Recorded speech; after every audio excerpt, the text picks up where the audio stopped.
welcome to the Dive Into Reiki podcast, episode 8, 9. I'm starting to lose count of it, which is a good thing because it means I'm bringing a lot of stories and I have a lot of wonderful guests. Before introducing my very special one for today, I just wanted to thank my new patrons, Claudia Sula and Marie Delhomme, for supporting again for a cup of coffee, but it helps with the editing, the hosting, and all the work that goes into the podcast so it can be on YouTube for everyone.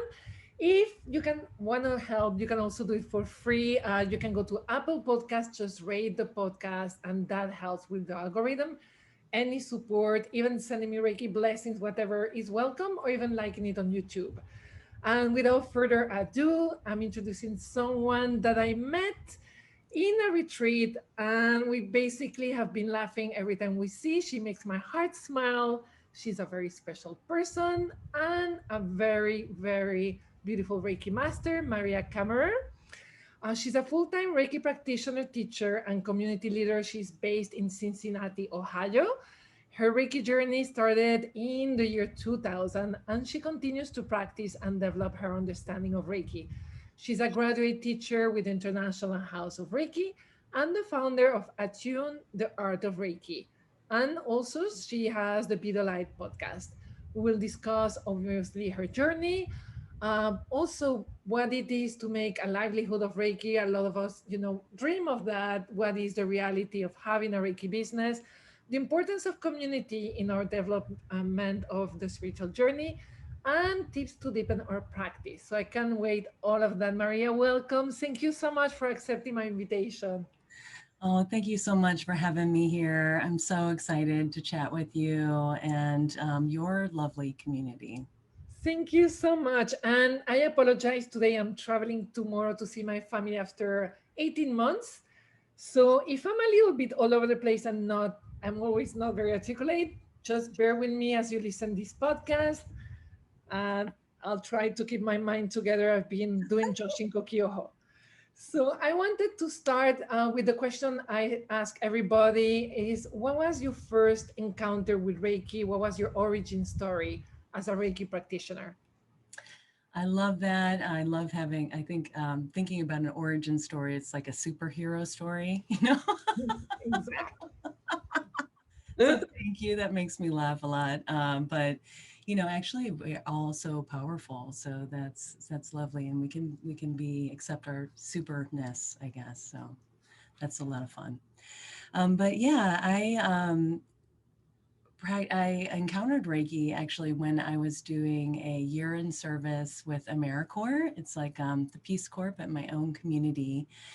And at the time, I was going to school and was a young, I had been a single mom and I had met my sweet husband and we had another baby and was working. And so you can feel, that's such a full and crazy, crazy life. Indeed, I don't know how you even did that. Reiki practice.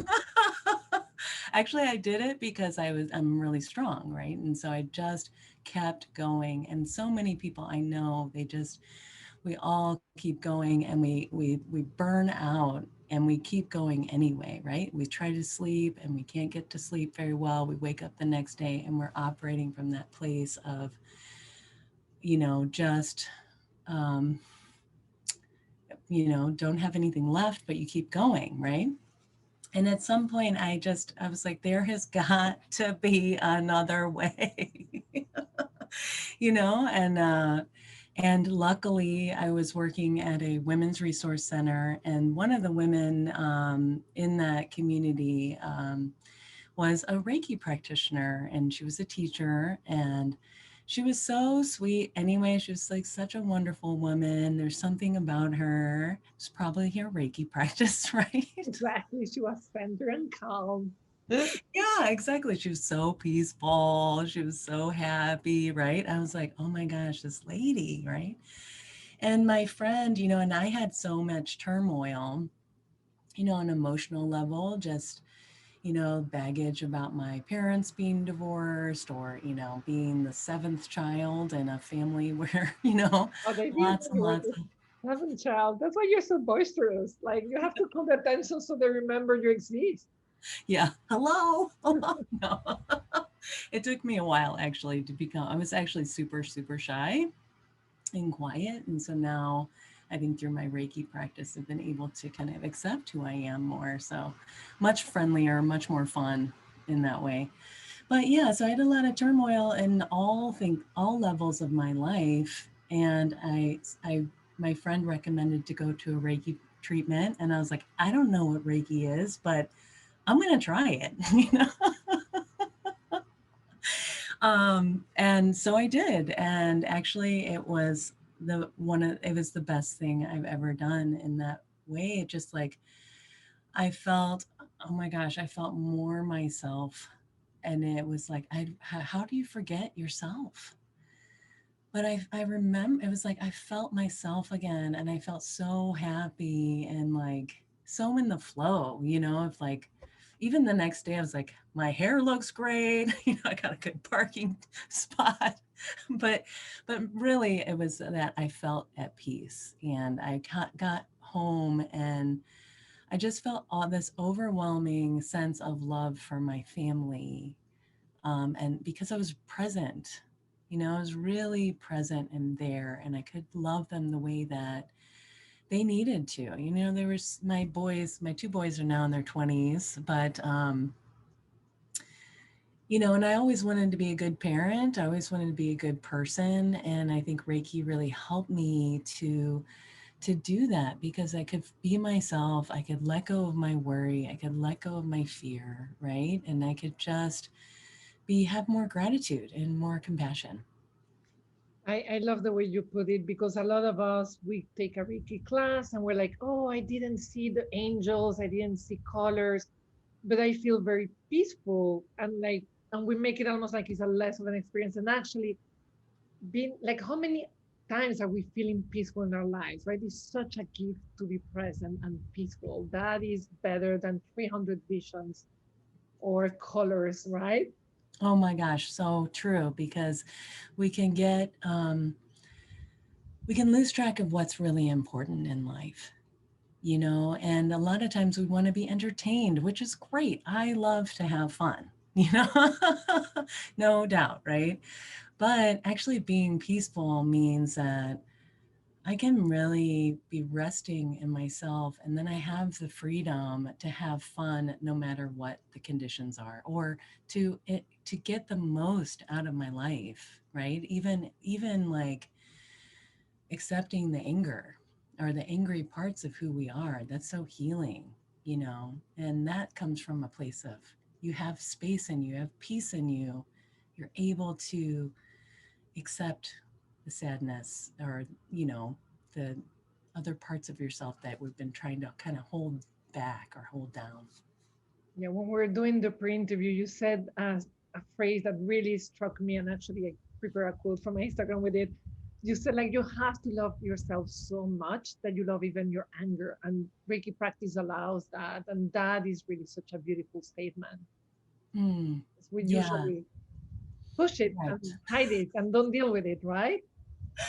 Oh yeah, that's so true. And you're right. And I think, you know, I mentioned earlier I used to be really, really shy, and I used to be so stiff too. Like, I gotta do, you know, I gotta be perfect. And, you know, I just wanted to fit in. I never felt like I've really fit into anything, you know.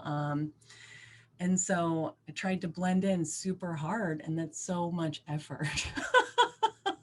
Right? I mean, you should have seen me on the dance floor, right? Like, here, I just I I can't. couldn't be I free. I And can't because I met you three years ago, probably 3 4 years ago. And when you're describing, I cannot even like for people listening or seeing this, like you were dancing and moving and laughing the whole time I was there. So right. Isn't that funny? You know, I know. I laugh at that myself because, you know, I could relax. I started to relax, and I started to relax into my own body. I feel like I embody who I am now because my energy is in my own self. It's not out here trying to control the world or my own emotions, or, you know, I'm not looking for happiness or peace outside of myself. I'm really finding it in my own body. And you're right, it's hard to, you know, I used to think like, I don't know how to, what did people mean like love yourself, or what is peace, or, you know, how to let go. You know, sometimes that can be a puzzle, but I think we have to start to trust ourselves a little more and just do the practice, just sit and practice, and all of that stuff that the mind kind of puzzles through. How do you love your anger? You know, that's a huge thing. Comes with it, just starts, you start to unfold, you start to accept the angry part of you, and the loving part even more, and the bitchy part, sorry for cussing, but you know, Those are you fun. know, I still the have my funny bitchy part. friends. But Yeah. I can allow myself, I can be funny, you know. I'm like, wow, I never could do that before. But yeah, transformation, um, is so good, you know, that we can progress, we can start to just live more in the moment. And I think there is something very important in what you said. Like we always expect the attunement to do the work. And the Mm, attunement is an initial taste of that peace, of that acceptance of feeling good. But it's really daily practice that allow to shed and let go those layers. You know, it's like I think that absolutely. is very important because we always expect like, oh, I need another attunement. I'm Mm, angry again. yeah, I'm so glad you said that, because it's true. And I love to learn things. And so, you know, I took all the Reiki classes I could. Because I was like, I'm so hungry for this. I love it.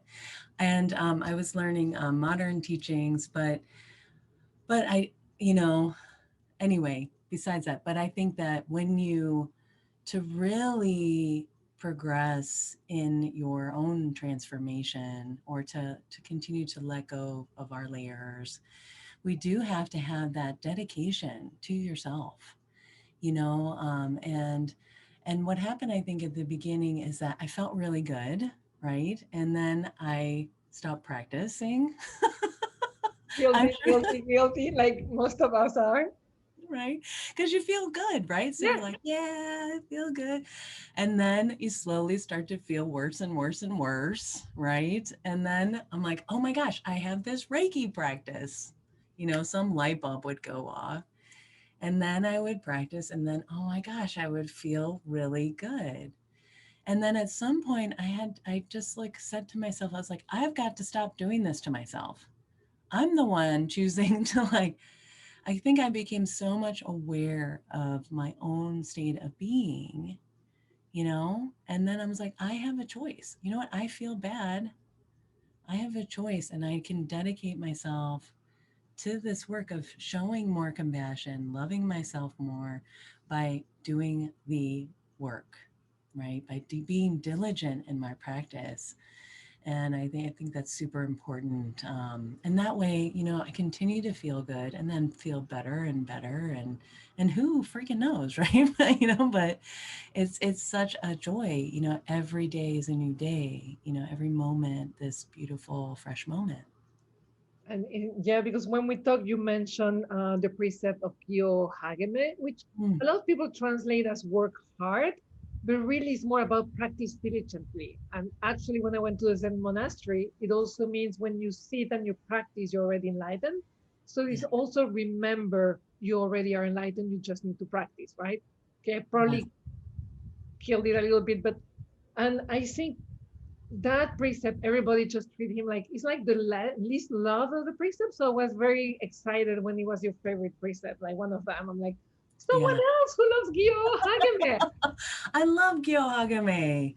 But also it's like, yeah, I love that, because it's not, to me, I think work, or, you know, being diligent, you know, we could squeeze the juice out of anything. You know, we can make our meditation practice so dry, and we can punish ourselves with it. So I think actually practicing diligently, or right diligence, is actually to enjoy, to enjoy the meditations and to really, enjoy this hands-on healing and feel that loving touch, that we actually we want that, but we can not really be as open by if we work too hard at it, right? If we try to make something happen, or I want, to create some effect, we have too much stuff in the way.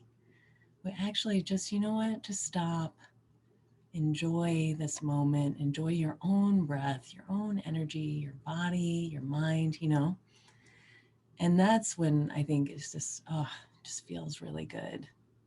I know it's when it's not a chore, it's really, as you say, like we talk about self love as a concept, this is self love in action a little Mm. bit. So that is, yeah, it's one of my favorite presets. And the one I need the most is just for today, which is not literally one. But yeah, I'm like, I was so excited when you're like another Gyo Hageme lover. We're Start. on the Gyo Hagame team. Yeah, I have a whole class like the underdog preset, and I talk to people like, you don't understand the beauty of this preset. The So, underdog. yeah. So I I love remember, that. yeah, when we talk about your origin story, you trained with a lot of teachers, and then you hit a wall, and then you actually found also a community. I wanted to talk a little bit about the importance of having a Reiki community. It's a theme that we don't always talk Mm, about. mm. Some people struggle finding one. I wanted you to share your experience of what happened with Cincinnati and the community you found. Okay, yeah, no problem. Happy to. Yeah, I think we're so lucky to have a beautiful Cincinnati Reiki community, and that was founded by Sundar Kadayam and Zainab Yilmaz, and they are just wonderful practitioners, really dedicated to their own practice. So they um, and I learned from lots of different teachers, all wonderful, but more Western style Reiki, which is great. And I think it helped me actually so much in my life, as you can tell. Um, but at one point in my practice, because I practice and I'm such a hard worker. That's probably why I like Kyo Hagame, right? But no, I'm just like, yeah, I'm gonna do it, and I will do my homework. I will read the books, you know what I mean? So I was doing that with the teachings that I had, and it just didn't make sense to me. I didn't really understand how Reiki worked, or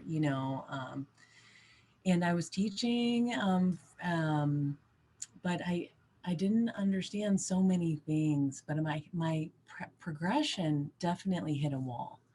And I was like, I felt like I was just spinning my wheels and not really going forward. And a lot of the things that I was doing, that I was told to do, which is fine. I love my teachers, honestly. And also, that was 20 years or 15 years ago. Who knows what people are up to now? So, um, but, super, super grateful for those experiences. Zainab, actually, the coordinator for Cincinnati Reiki, reached out to me, and she invited me to go to this group. And again, I was like, oh, I was like a little still pretty stiff at that point. So I was like, oh my gosh, I don't know what's going to happen. Like, what are these people going to be like? Because I'm pretty much alone. I can be a loner, and, I'm good by myself. And um, anyway, so I went, and oh my gosh, this group was so beautiful, and they're so harmonious and welcoming. And I really appreciated that, because I was still a little shy and I wasn't sure. I was a little suspicious of them. They would laugh to this day. I Yeah, I hope. love because I can't imagine it. Like I really can. I know now. I'm like, I meet friends. I'm like, oh, you're so great, right? Everyone I meet, I just enjoy. But so they started to share the chanting. Hold on with a us second. I as know the this is very strange, but I actually have a huge storm starting. So okay, I'm gonna close the window because the rain and it's gonna. do it. Do what you got to do. I'll just entertain people with my dancing. Sorry. You have no idea what it is. It's like this black cloud. Oh, Hello. I'll take it up from the audio version, but yeah, it's basically kind of like a perfect. Thank you for that. My apologies. Oh no, you got to do what you got to do. No problem. I'm glad my microphone didn't fall apart too. You know, life happens. You joined there suspicious. Okay, so I joined this group, and they started to chant to teach the chanting part of from their tradition that they had learned from Franz Stina and the International House of Reiki. And I got to chant with this beautiful group. It was probably like 25 or 30 Reiki practitioners. And I was blown away.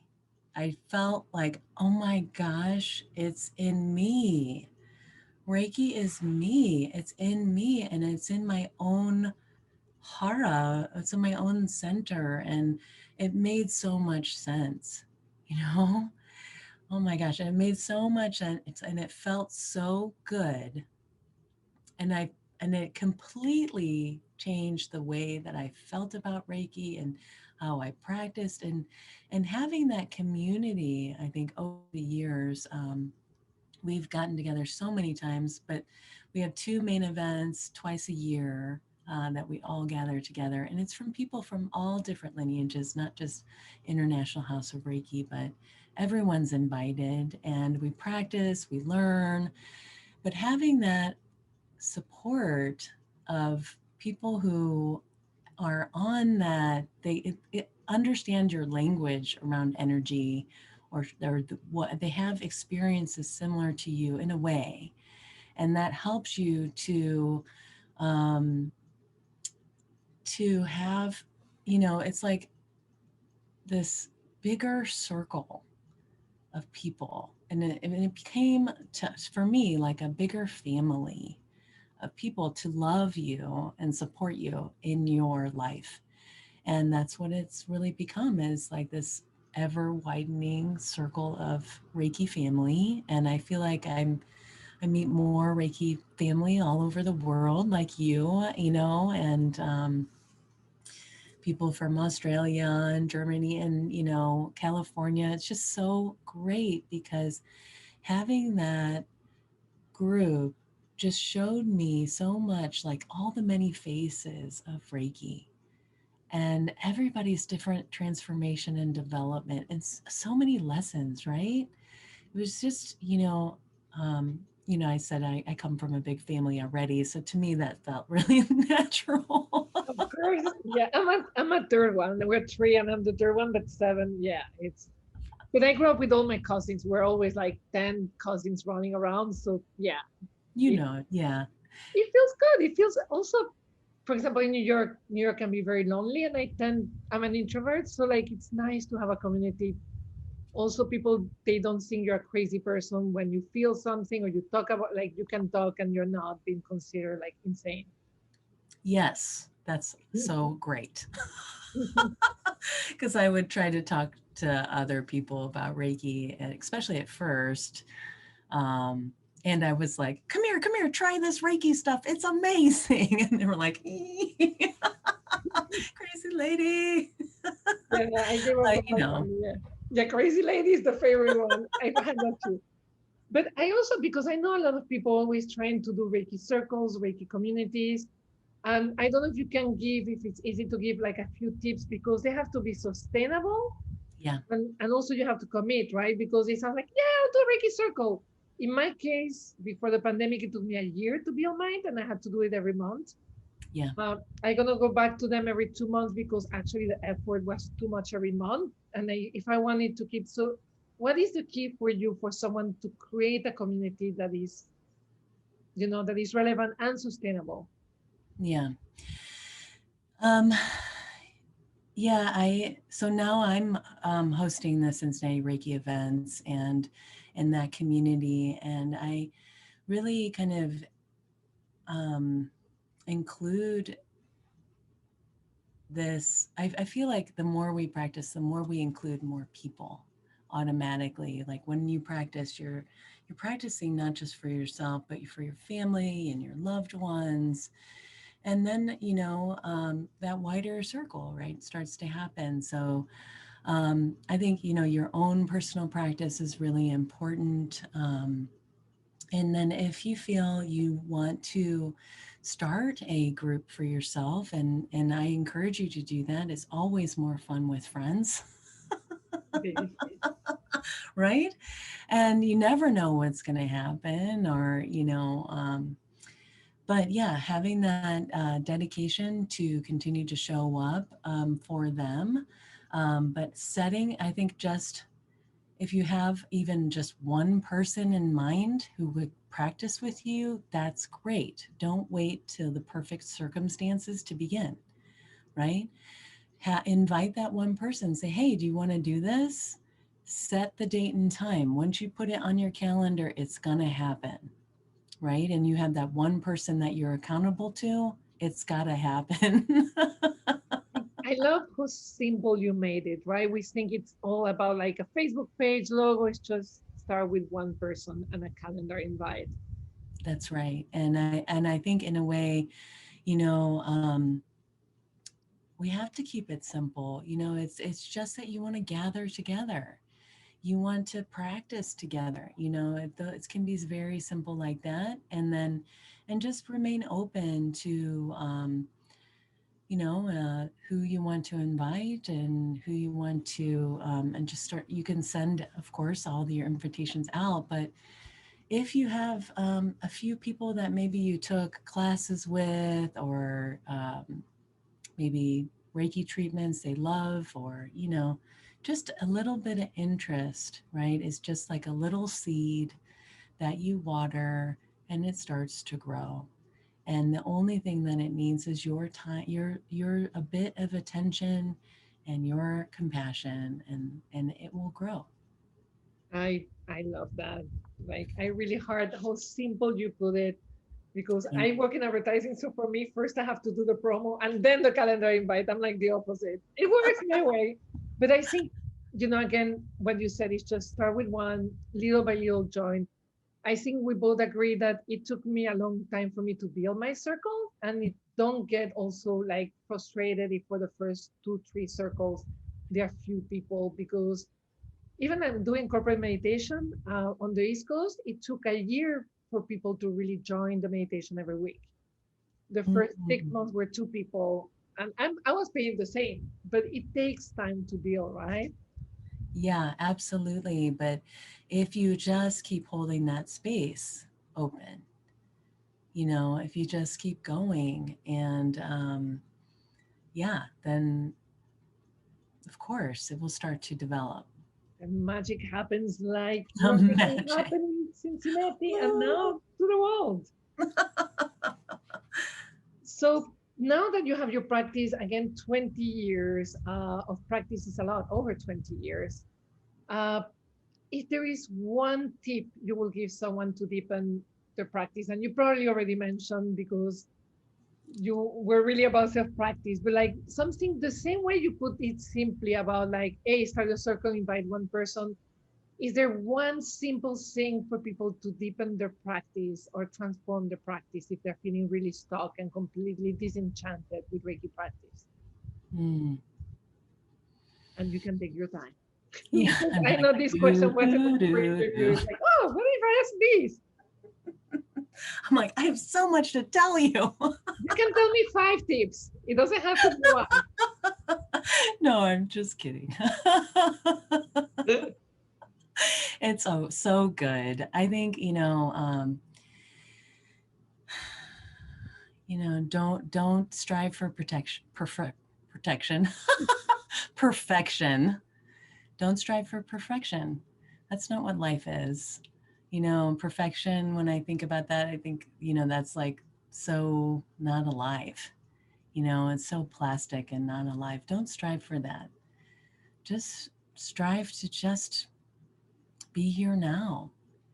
And, all you have to do is this one step, just fully do that one thing, that one breath or that meditation or this one practice. Forget everything else, but really commit yourself to that 5 minutes of breathing in the hara and not worrying about you've got to be one with the universe or you have to feel the light or see the light or any of that. You just get to enjoy, you get to enjoy what is here. And that's so unusual, because we so often go so quick, so fast in our life. We're going for the next practice, going for the next goal, or going for the next thing. But actually, if we just rest in that one thing that you're doing, it doesn't matter what it is. It could be driving. It could be, but you are Reiki already. And so your spiritual life or your spiritual journey is already happening.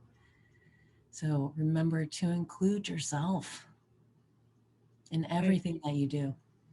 And again, you made it so simple. The one simple thing that most of us struggle with. And it's true. It's like we're not fixing, we're not self improvement, we're just being. So I love that that's a precious tip. I want to have a tip in every interview and then do a kit of all the tips one day.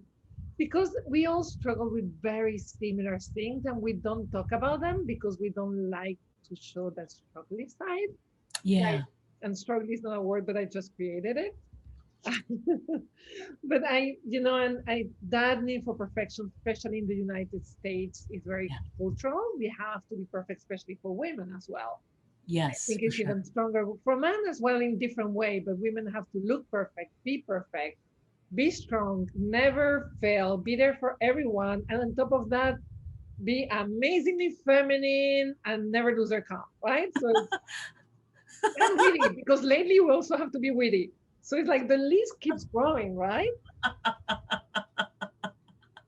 It's so true. That's too much. We put ourselves under so much pressure and we just have to let off the pressure and just be yourself because we got to start to trust who we are and more and because there's nobody like you out there, and we got to trust at that. And when our one of our teachers, Franz Tina, used to say, like, you got to love yourself 200%.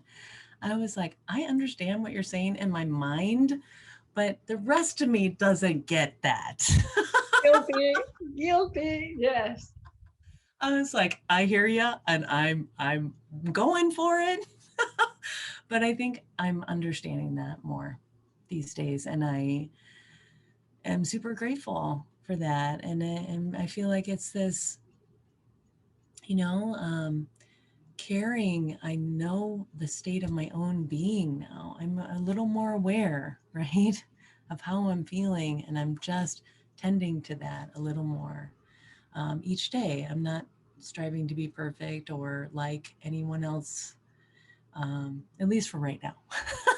You don't I need mean, your I I kind of Maria is a wonderful being.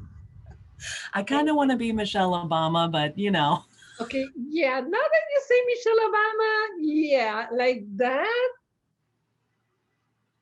yes. I whatever people may have political, a woman who keeps on going to Target and keeps on being grounded after going to the White House, that's my kind of woman. And she's she's amazing. amazing. You But know, she's people, herself. I yeah, love that. she goes to Target. This is Target. I'm like, yeah, like most people would be like, she's who she is, right? Very grounded, but very smart and you may like Yeah. her or not, but she's what she is, like, and that's why some people dislike her. Some people like her because she's not trying to fit in a mold. I think that is, Mm, it's funny. I always saw Reiki as acceptance of the self. I never saw it in this way, like these people who can be truly authentic and just be like, I love that twist on mine was all very much about acceptance and forgiveness, but this is more joyful what you're saying. No. Be Right. fully who you are, like show your colors, right? Yeah, why not? Might as well. I feel like we only have so much. I don't know. I think there's that quote, right? Like, one of the problems is that we think we have so much time. And, it's actually, we're all going to die someday. So might as well make the most of it. I'm a Scorpio, so I have weird dark things. Sometimes I'm upset. I'm like, well, this astrology said you may die at 60, so you have like 12 years left. So you better stop being upset because, and actually, maybe tomorrow. Oh my God. And it works. It strangely works. Great. Yeah, great. What works for you? Awesome. But yeah, I think, the more true you are to your way in your being, right? One of the Reiki precepts, the easier it is to allow others also to be free to be themselves, to be true to themselves. And I love that because so much more flexible, so much more open that I can be who I am right now. And it may be different tomorrow. Who knows? My husband thinks that's funny. He's like, "You're still the same as you were yesterday." I'm like, "No, I'm not. No, no, no, I'm not." But yeah, you know what I mean. Well, half of your cells are not, but that's the nerd scientist in me. You're literally not the person you were 20 years ago. None of your cells are. Maybe the Yeah. neurons, I think, probably, but I don't even know. But so one thing I love about yourself is you're pretty happy, pretty relaxed. You have a strong self practice. You have a community. You lead this community, but you also actually make a living of Reiki, right? So a lot of people struggle with it. Some people do very well. Some people feel they should, which, in my opinion, most of us should just have a self practice. Like there is no obligation doing Reiki 2, Reiki 3, and have a practice. But if we try to have a business, how do you cope personally with the pressure of making money and keeping your practice? Still not worrying, not getting angry, and still be compassionate. Great question. I think, having a Reiki business, it's different than other businesses. It cannot be the way that we work at everything else. It's a spiritual journey, and Reiki is a spiritual practice, right? So you can't have the business the same way. And so I see my business as, in a way, in a little holistic, more holistic, that I think that all parts of my business have to be about healing. And maybe and most of that healing is my healing. And some people would say, well, that's kind of selfish thing to say, but we have to stop thinking about that. It's not selfish to care for yourself and to take care of yourself. It's not. In fact, it's the best thing that we can do for our loved ones and actually the world, because that's a little less anger out there. Yeah, you I know? see self care is everybody care, right? Because if you're a sender, you're not going to be driving the other people mad. Yeah, yeah. So, the money aspect of my business, I have to work on my own piece about that, and work on my money issues. When things come up, when I was feeling fear, then take good care of yourself during that process, because our spiritual journey is, we uncover these uncomfortable truths, and it's important to about yourself, sometimes about others. But it's okay to face them. It's okay. And I think with a good, strong practice, we have the energy, we have the mental space in our minds, hearts, bodies, whatever, to see those things and to take good care of them. Because then we can let them, start to open up however they need to, and to, I think, almost a way that we digest these lessons like food. We take our experiences in, and we take the wisdom from these experiences, we digest it. like just like we with food, and we can let go of everything else. So I learned a lot about my fear about money and being paid to serve others. And also, people would bring me things, right? Like, you're making money off of people, and that should be free. And I was like, well, actually, I have to take care of my children and my family too.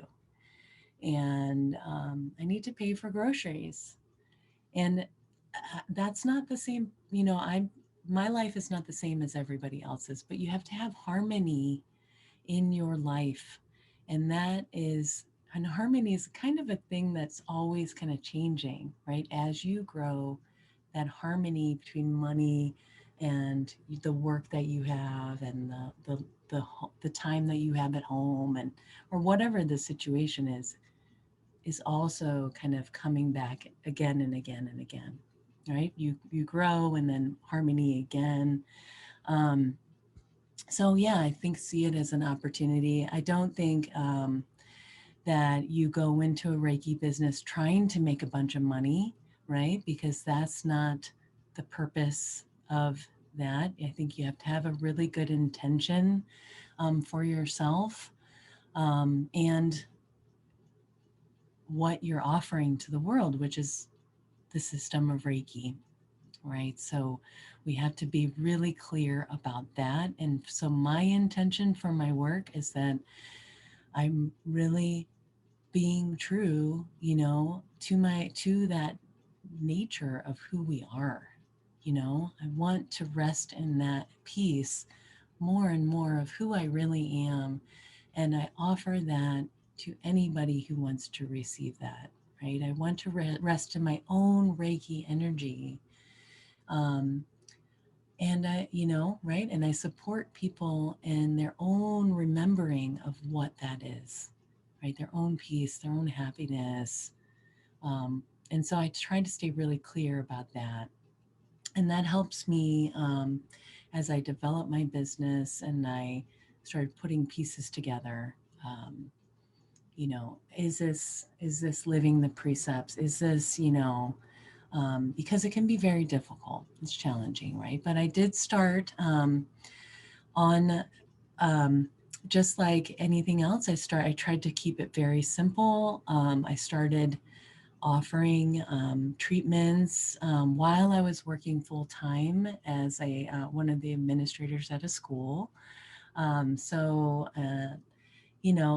that felt really good, and I got a lot of um, joy out of sharing, Reiki with other people. And then I started to teach a little bit, and, oh my gosh, that's so much fun, and of course my own practice changed. And so the way that I offer change, I feel like Reiki is who I am, and who I am actually is always flowing, right? And so we have to stay alive in your practice and in yourself, because things change all the time. I mean, think about COVID and all of that stuff. I had to shut my business down, and I was on the couch, right, crying.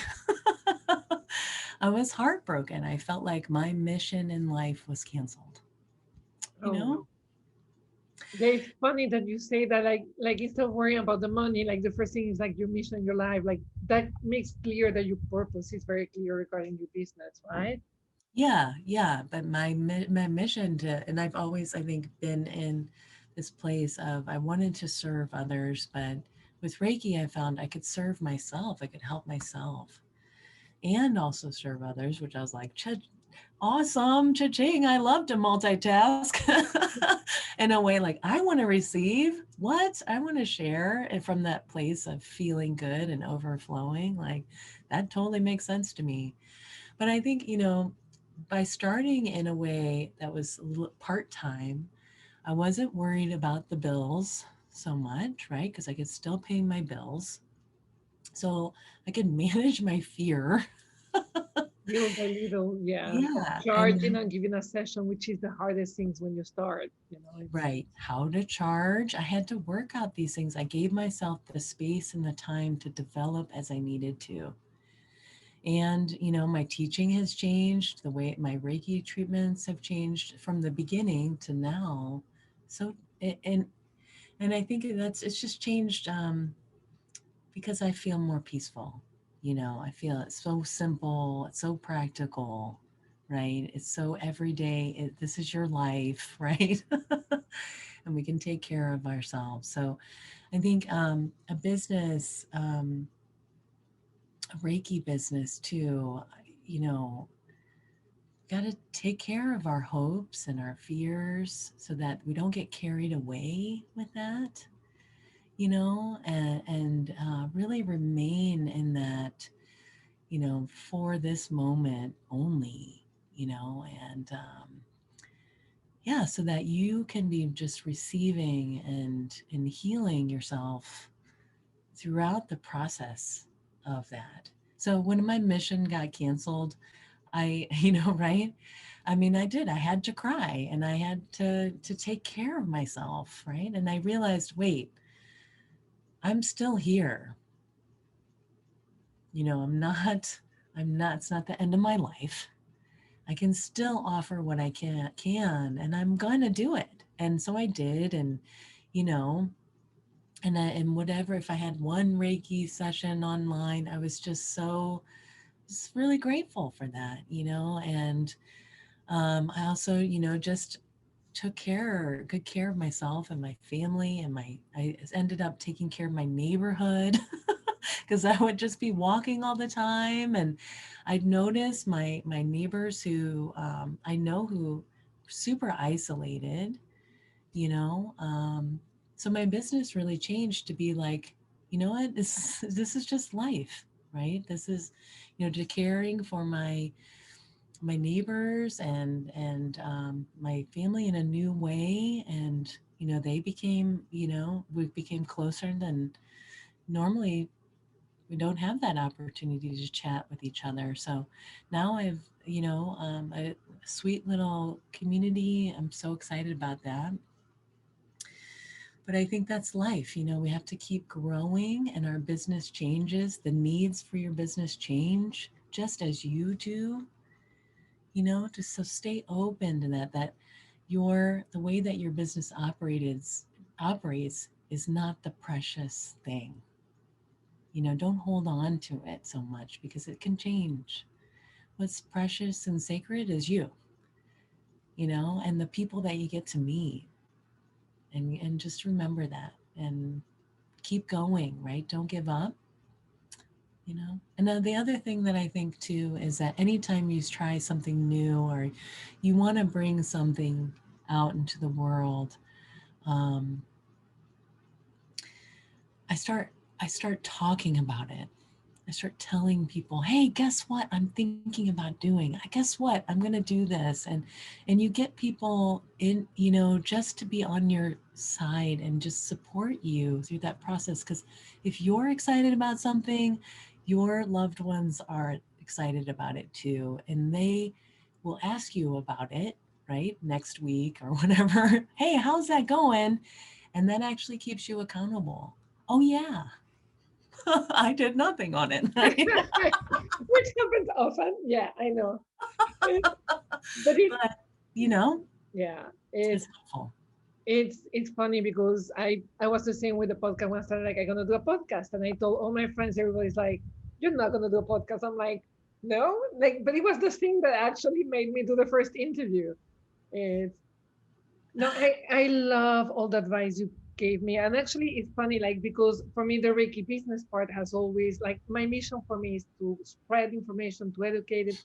And sometimes, like, part of why I keep freelancing advertising is, like, I'm working on my fears very slowly. And also because sometimes in New York people are very aggressive. So I'm like, I feel like sometimes like, okay, how do I deal with people who start texting me and all of that? And, like, I don't have the bandwidth or mental. I'm more of an intellectual sometimes, and I like my self practice and teaching people. But you said something beautiful for clients that may be difficult in our pre-interview. What is the most compassionate thing to do? How do I? Yeah. And so I want you to elaborate a little bit on that, because I've been Yeah. applying that to everything, dating. clients, family, like it's true. That's a great, like I have that now on my wall every day. Yeah, thanks. Yeah, I think about that too. I think sometimes that precept can be a hard one, to be compassionate to yourself and others. But I think, oh gosh, it's so great, and made me realize that compassion is not about being nice. And I grew up, be nice, be a good person, had that stiffness, and it really wasn't being very compassionate to myself. I'm a giver, right? So I took care of everybody else, and I always left myself out. So being compassionate is actually, yeah, what is the most loving action that you can do for yourself and for others? And I think the more that we start to really work with that precepts, it's easier than when difficulties happen or difficult people are in our life. I think it's to not hide from that, to not be afraid, because we have the strength, we have the compassion in order to accept them for who they are, and also to be strong. Compassion can be very strong, can be very fiery, can be like the most loving action, can sometimes be a really sharp kick in the butt. You know what I mean? And I have two boys. They really help me with that. They trained you. They trained you. They did. And one of my friends who I really, really love once gave me some of the best advice. She said, you're too nice, and your children, your husband, they're running all over you. You're being a doormat, right?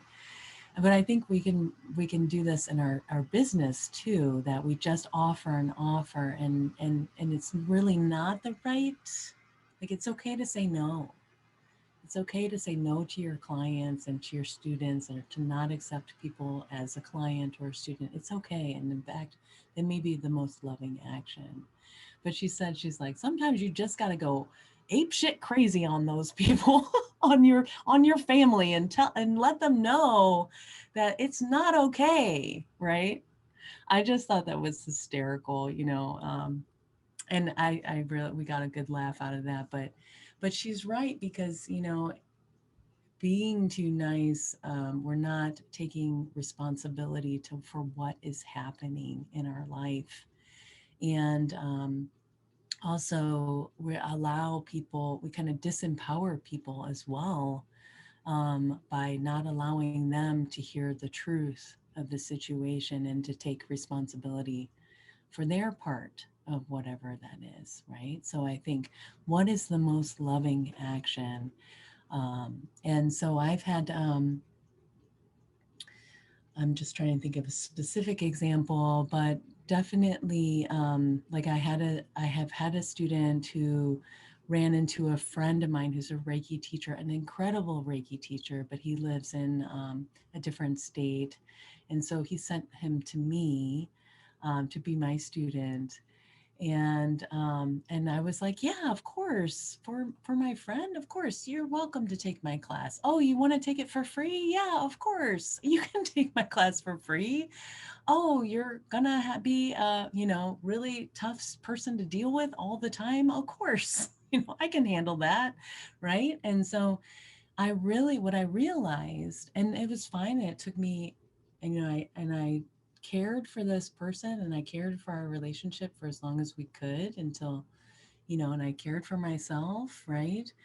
But I realized, I was like, don't need to put myself in those situations. Some students are not the right students for me. Yeah, And I'm really aware of that now. So yeah, thank I most of my students I do a pre-call. Like one thing I do is I explain very much the way I teach. So I always try to have a pre-call because I'm like, I love sharing Reiki with people. So I want them to do an almost like a chemistry check. Like it's because at the end is not the right or wrong teacher. Okay, there are some people who are not prepared, but in general, people are really good teachers. It's most like a match.com. Some people are your match, some people need another teacher. There is nothing wrong in them not choosing you. There is no. everything right if they like you and they already come very open minded. The class is going to be fantastic. Like, you know, And for me, that was a big difference. Like, do you want to talk? Do you have questions? Call me. It's 10 minutes, but the Reiki class is fantastic, especially when it comes to Reiki 3, because it's a big investment, right? People are investing. And so I've done that, and that helps a lot. And with sessions, I basically, what I do is I limit the sessions, because here people get naked in your stuff. Like, I had people get drunk into, like, it's New York City, right? So I've learned to put boundaries, which was hard for me, like Yeah. it was for you with this friend. And then the other thing is like, okay, I love New York madness. It brings joy to my life, but I can do so many hours of wake of naked drunk people coming to my session. Yes. Ironically, now they don't come anymore, right? I get like a lot of lovely people, but when I decide, like, okay, and so we all have to find what works for us. But as you said, Yeah. compassion and taking care of ourselves, right? Yes. But I think also the more centered and grounded you are, the more you have clarity in your life and how you're communicating Reiki is clearer.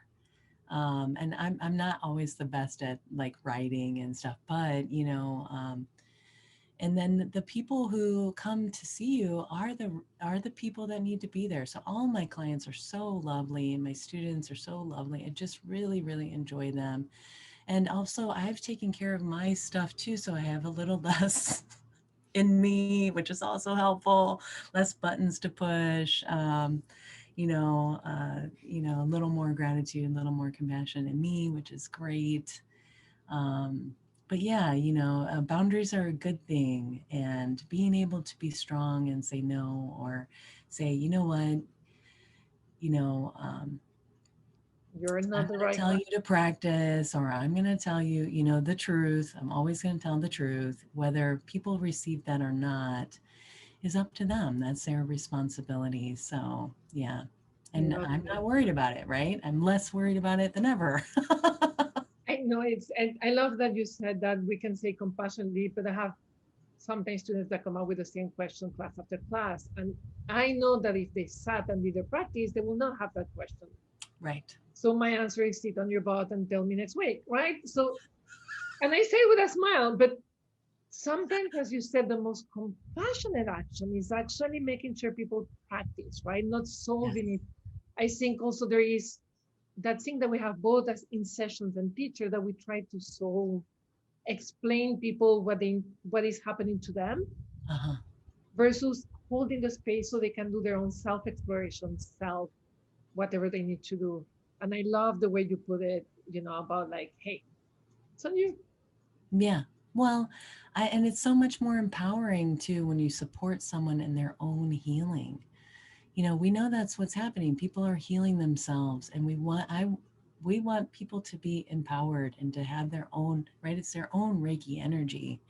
So to really embody that, is such a gift, and that just keeps giving to their families, to their world, what's happening in their life. So I really, really so appreciate each person's sacredness in that space, and that it's not me who's doing the healing, right? I'm there holding that space for each person, whatever's going on, and right, not examining it too much in my mind, and when people have questions or things, I just try to say, communicate from that place of compassion as best as I can. And I also tell them, like, if I say something wrong, just, if it doesn't resonate with you, just throw it out, forget it, take what you need from these situations, you know and that's it, and just continue enjoying. I love that. And I know we're running a little bit out of time, but I do have two questions on the drawings. So I'm going Okay. to impose if you have a little bit more Yeah. time. The first one is you were doing Shugendo training. For the people who don't know, Shugendo is a Japanese spiritual tradition. And I believe, if I'm not wrong, it's linked to the mountain monks. Correct me if I'm wrong. And it's a lot of like chanting and energy work. So I wanted a little bit for people to understand the importance of continuing practice, and also exploring a little bit the roots that inspire Mikao Usui practice to understand the practice better. And I've been saying practice 10 times. I apologize. Redundant. Okay, yeah. So I was lucky enough to go with Oliver Drews to Japan and Franz Stina and a really incredible group of Reiki practitioners from all over the world. And that was called Walking in the Footsteps of Usui, of Mikao Usui. And I just, since that time, I think getting to feel the land, the culture, the people and their traditions, and to walk on the mountains, right? I feel, I don't know, I feel a part of that. I feel like those roots are I feel that's a part of me somehow. And I think, that when we eat the food of a place and we enjoy the culture, that we learn so much from those experiences, and being immersed right in practice is so fantastic. So I continued on that kind of researching on my own about Mikao Usui, the founder of Reiki, and his practices. And I want to, I'm such a nerd in so many ways, but Welcome to I the love family. that I'm a nerd. You have to love yourself so much. You even love your nerd. I love my nerdiness. Oh man, that's got to be a great t-shirt someday. I'm like, I'm like hashtag nerd proud. Like we should do a nerd pride parade. Yes. So yeah, so I found actually Shakundo mountain training. It's that was happening in the United States. That's very rare circumstance, as far as I can tell, that it's happened in the United States. So I was really excited to go because Mikao Usui practiced Shakundo, and Shakundo, um, I think was like it's becoming one with kami, or the divine nature of who you are, through um, accepting that kami in nature and in yourself, and the elements and all of those things. But it's very aesthetic practices, so really difficult, almost like one of my students called it Zen CrossFit, which I think is like That's a great hilarious, definition. because it's so true, because there's a lot of endurance practices that you go through, but the point of it is not that you do the endurance, right, that you're super strong and can run, chant for 15 hours, and hike up the mountains with no food, not much water, all these things, all of these endurance. The important thing is um, that you actually are dedicated to that practice, and that you really rest in in who you are, and you trust your practice, and you really can have that opportunity to and confront your fears, the fact that you may die. And it's pretty intense. So Yeah, you're very um, brave. but to have compassion to yourself, and also to be able to say, you know what, that's good. Like, like, no, I think I'll take a break. But because it's not, again, it's not about our ego or anything like that, but it's about really exposing our true nature a little more. And I think it really helped me to see a different aspect of Mikao Usui's practice, and kind of experience it for myself. I think that adds, I don't know, a different richness, different perspective. I don't know. It just, I love exploring, and keeping my practice really alive. And this was one way that I was so grateful to get out of my house and to go, Absolutely. Yeah. and to really embrace chanting the Heart Sutra for hours, and the Fudo mantra, just different things like that that help you to embody that mind like a mountain that, right, really rooted in peace, able to stand in any kind of weather. And if you're listening to this in a podcast or you're watching this video and you want more information about what the Fudo mantra or the Heart Sutra, just DM me, either put you in contact with Maria or send you links to what they are.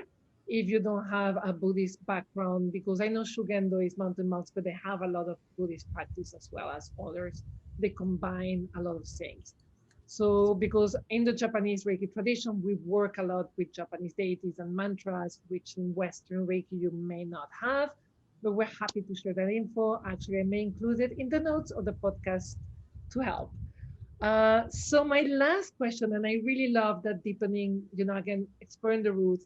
My last question is the opposite. What is your biggest Reiki oops?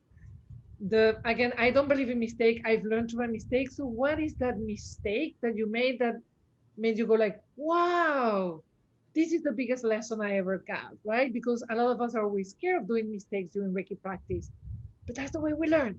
Oh, totally. Gosh, I mean, I mess up all the time. Yeah, is there one more memorable?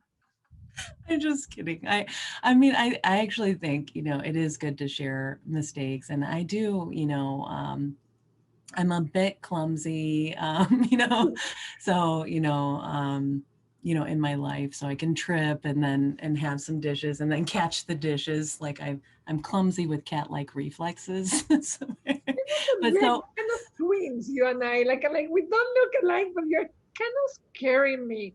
Nerd, shy, introvert transformation, couldn't dance, and now you're also clumsy.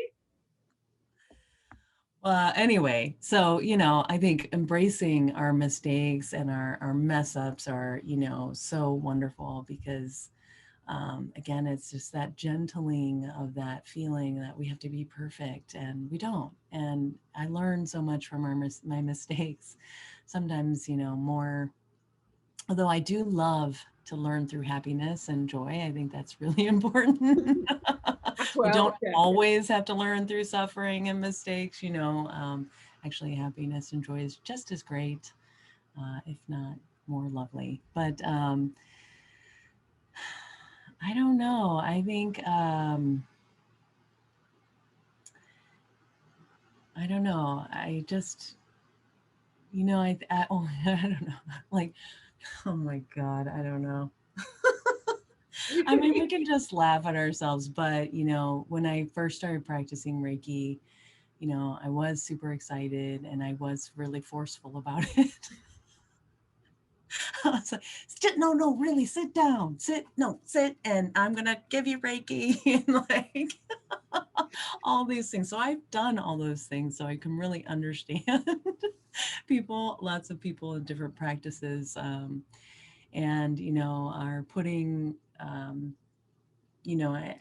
don't know, putting all the power of the universe on someone's knee and just like really, trying really hard. And I just, I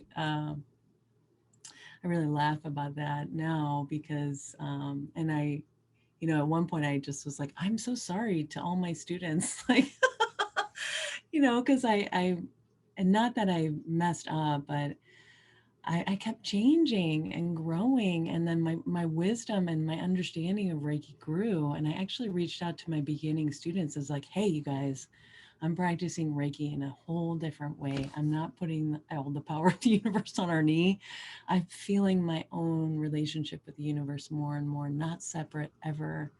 And I want to share that with you because, it's so, so important to remember who you are and to, that it's you that's sacred. You are Reiki. Guess what? It's in you, right?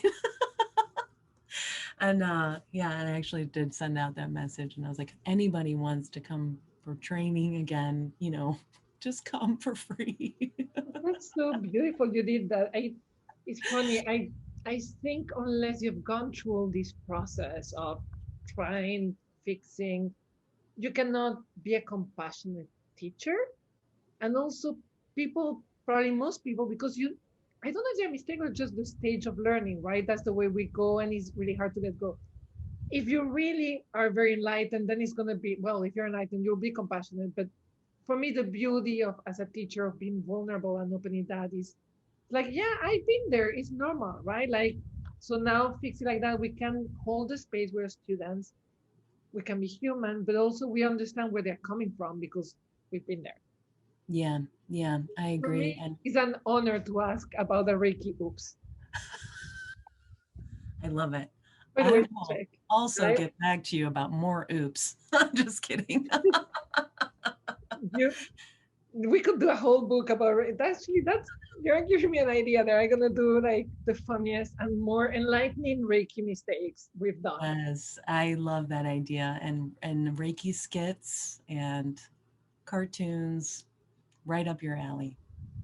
But I do have the drawing for you. So it was based on what you said, and it was based on our pre-interview, and this came out. I don't know if you can see. Wow. Oh my gosh. It's so beautiful. And you can see it of you holding and being the refuge for others and pointing to non-duality. So these moons and the sun are my symbol for non-duality, and the gold and silver. Wow. But I also felt that you were your own refuge. Like this person going on you are both your friends, your community, but it's also you taking refuge in yourself, actually in your true self. Oh, So, that is so. and also because you're like a warm blanket of joy and love, then that's why there is a blanket with grounded, because the flowers are the grounding. Oh my So, so, gosh. I'm gonna send it to you, and I just want to thank you so much for the time. I feel like I didn't know you, even though we had the retreat. I liked you. Your energy was wonderful. I'm really grateful you gave me the chance to know you better. Uh, Yeah. it's just because I think sometimes when we see people so happy, we enjoy the happiness, we don't get the depth of practice and being that is behind it. And I really appreciate you sharing that with me and everybody looking at at this podcast. I can never pronounce it, and listening to it as well.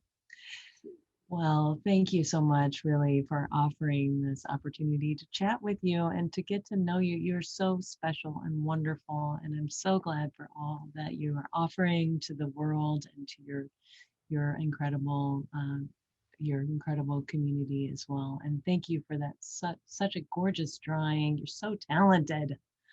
Well, Gosh, it's a you. million hugs and kisses. It came very natural, and it just, so I hope you like it when it gets there. And Oh, then tomorrow you'll have it before my trip. And again, big hearts. I'm gonna put your contact info on the notes of the podcast and the YouTube. It's easier than you trying to spell all your websites. So put your yeah. Facebook, your website, and your Instagram, so people can reach you. Again, I think your Reiki circle sometimes is online, so people outside of Cincinnati can practice with you as well. Yeah. And is there anything that I forgot that you want to Nah. mention? No, I asked you way too much. Thank you. I know we went a little bit over, but No, you're wonderful and be safe on your travels. I'm so excited for you. And I'm sure we'll chat again. Thank you. we'll send you good vibes from there. You'll be part of our practice this week. I feel it. So thank you so much. Big kisses. Stay safe as well and enjoy the summer. All right. Take care. Bye. Bye.